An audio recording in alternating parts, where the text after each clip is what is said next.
मालेगाव बॉम्बस्फोट प्रकरणी साध्वी प्रज्ञा सिंग ठाकूरसह 7ही आरोपींची निर्दोष मुक्तता।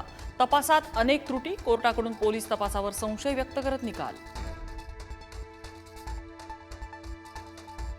ठाकरे ज्यांच्यासोबत बसलेत त्यांनीच भगवा आतंकवाद दाखवण्याचं षडयंत्र रचलं। काँग्रेसने सगळ्या हिंदू समाजाची जाहीर माफी मागावी, मुख्यमंत्री फडणवीसांचं टीकास्त्र। 17 वर्षांनंतर सत्याचा विजय, काँग्रेसकडून लोकांची दिशाभूल, यूपीए सरकारकडून वोट बँकेचं राजकारण, उपमुख्यमंत्री शिंदेंचा काँग्रेसवर निशाणा, कोर्टाचेही मानले आभार।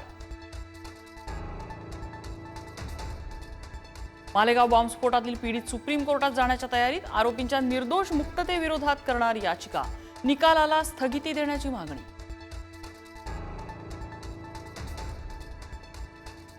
साध्वी प्रज्ञा ठाकूरसह 7 आरोपींच्या निर्दोष मुक्ततेनंतर हिंदू संघटनांचा जल्लोष।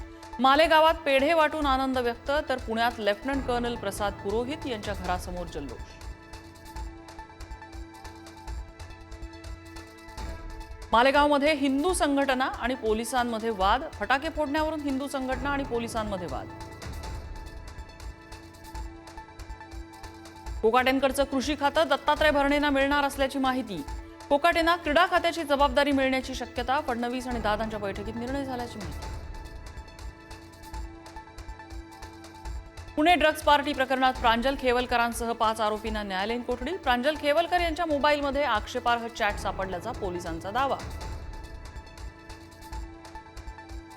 परळीच्या महादेव मुंडे हत्येप्रकरणी एसआयटी स्थापन करण्याचे मुख्यमंत्र्यांचे आदेश। या प्रकरणात कुणीही असो त्याला सोडणार नाही, मुख्यमंत्र्यांचा ज्ञानेश्वरी मुंडे यांना शब्द। 50 खोके एकदम ओके ही घोषणा देणारे कैलास गोरंट्याल यांचा भाजप प्रवेश। स्थानिक स्वराज्य संस्थांच्या निवडणुकांच्या पार्श्वभूमीवर मराठवाड्यात काँग्रेसला मोठा धक्का।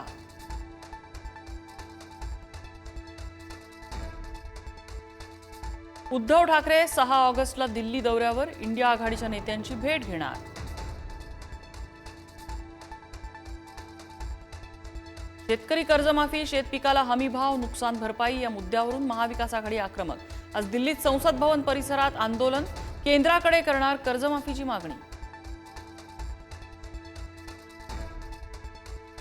विरारवरून डहाणूला निघालेल्या लोकलमधल्या प्रवाशांमध्ये हाणामारी, चढताना धक्का लागल्याचं कारण, वैतरणा सफाळा दरम्यान घटना।